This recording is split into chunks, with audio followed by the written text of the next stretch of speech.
Olá pessoal, eu sou Emanuele Wigert, nutricionista oncológica, e hoje eu vou falar um pouquinho com vocês sobre prevenção.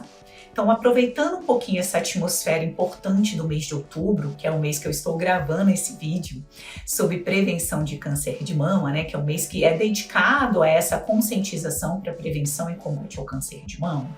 E também, subsequentemente, ao mês de novembro, onde nós teremos o Novembro Azul, que também é um mês que faz, né, essa importante chamada, né, de destaque para o combate do câncer de próstata, prevenção e combate do câncer de próstata, que são dois cânceres muito importantes, pois são muito incidentes na população brasileira, né? Ambos são os tumores de maior incidência na nossa população, sendo próstata para os homens e mama para as mulheres.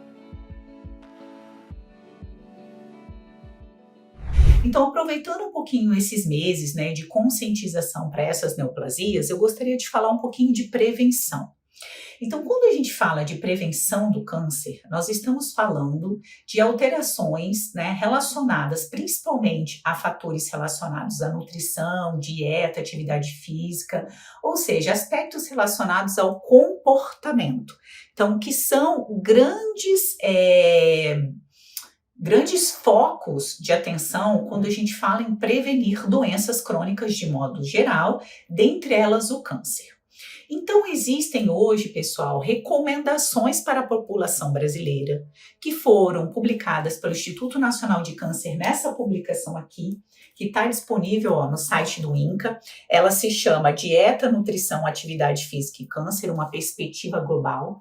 É um grande relatório, um compilado traduzido em português, que está destacando todas as recomendações mundiais para a prevenção de câncer que foram traduzidas e, de certa forma, adaptadas para as recomendações da população brasileira. Então, o Instituto Nacional de Câncer fez essa publicação em 2020 e ela traz algumas recomendações super importantes e fundamentais. Lembrando que são recomendações baseadas em evidências científicas. Tá? Embora pareçam até de certa forma relativamente óbvias, importante destacar que nesse conjunto de 10 recomendações estão destacadas aquelas que possuem o maior arcabouço de evidências científicas que de fato são fatores, né, que vão reduzir ou, evidentemente, né, quando a recomendação diz evitar, fatores relacionados a aumento da chance ou diminuição do risco de desenvolvimento do câncer. Então, muito importante que a gente divulgue esse material, já que estamos nesses meses, inclusive, né, de bastante destaque na mídia em relação à conscientização e prevenção do câncer. Então, eu vou falar alguma delas para vocês. Né? Sem dúvida nenhuma, a recomendação, de certa forma, mais assim, impactante é a recomendação de manter um peso corporal saudável, adequado. Por quê, pessoal? Porque o excesso de gordura corporal está associado a mais de 12 tipos de cânceres. Então, existe uma forte relação causal entre a presença de excesso de gordura corporal, né, obesidade, sobrepeso e obesidade, com diversos tipos de câncer. A segunda recomendação é a recomendação relacionada a ser ativo fisicamente, né? Isso diz respeito a nós combatermos o sedentarismo, então sermos fisicamente ativos naquela recomendação preconizada pelas entidades internacionais, inclusive o nosso Ministério da Saúde, de 150 minutos de atividade física moderada por semana. Então, ainda que tenhamos essa orientação, é importante destacar que, né, quanto mais nos movimentarmos, melhor. Então, ainda que você não atinja esses níveis, o simples fato de você entender que qualquer movimento importa, que é importante estar ativo, se movimentar, mesmo em pequenas atividades ainda que sejam de lazer, mas que envolvam esse movimento corporal, isso já é importante, tá? Para a gente também não tornar essa orientação algo que não seja, digamos assim, tão execuível, né? Pensando na população geral. Então, ser fisicamente ativo, manter peso corporal adequado e ser fisicamente ativo. Além disso, existem outras recomendações super importantes, principalmente aumentar o consumo de frutas, verduras, leguminosas, cereais, ou seja, fazer como base da nossa alimentação os alimentos de origem vegetal, alimentos in natura, reduzir o consumo de alimentos processados ou ultraprocessados. Então, um consumo aumentado de frutas, verduras, legumes, leguminosas, né? Bem importante aí o nosso papel do nutricionista nessa recomendação.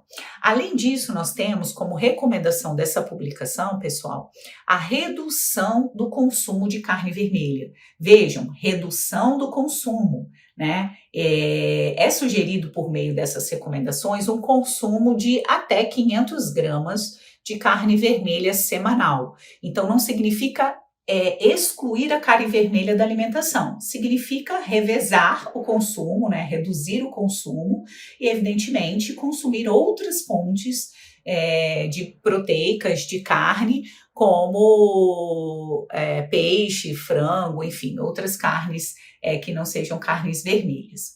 Além disso, essa publicação também traz de forma muito importante que nós devemos evitar o consumo de carnes processadas, aquelas carnes que foram modificadas por meio de processos industriais, né, tornando ali, sendo adicionada de diversas substâncias e processos que alteram, então, a característica, né, da carne in natura, tornando essa carne, então, muito mais potencialmente associada ao desenvolvimento do risco de câncer. Então, a recomendação do INCA é para evitar a vermelha, nós vamos limitar, a processada nós vamos evitar. Outra recomendação muito importante é que, se possível, a amamentação. Então, que a mãe amamente o seu bebê, né? Que a amamentação ela seja estimulada e prolongada, lógico, né? Dentro das possibilidades, né? Porque nós sabemos que nem sempre, infelizmente, é possível que ocorra, né, a amamentação em determinada circunstância.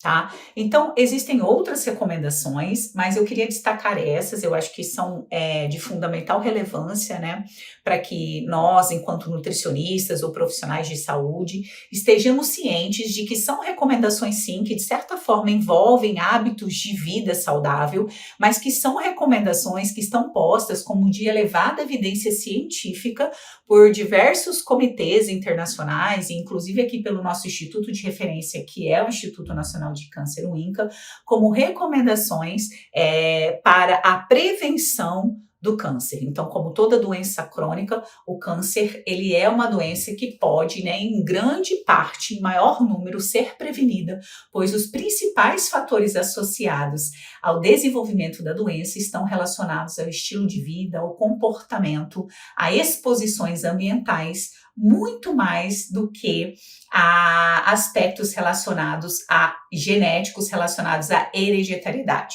Então, estima-se que por volta de 80% a 90% de todos os cânceres, eles têm como fatores associados ao seu desenvolvimento, fatores que seriam potencialmente modificáveis. Então, a importância da prevenção e dessa mudança, dessa promoção de um estilo de vida mais saudável, mais ativo, para que nós possamos diminuir, né, a incidência do câncer na população mundial, mas principalmente, inclusive, também na população brasileira. Então, convido vocês a acessarem o site do INCA, baixar essa publicação, dar uma olhadinha, né, nessas recomendações e, sem dúvida nenhuma, né, enquanto profissionais promotores da saúde e do bem-estar, o nutricionista ele tem um papel super importante e relevante dentro desse cenário. E não seria diferente, né, em relação a aspectos relacionados à prevenção do câncer também.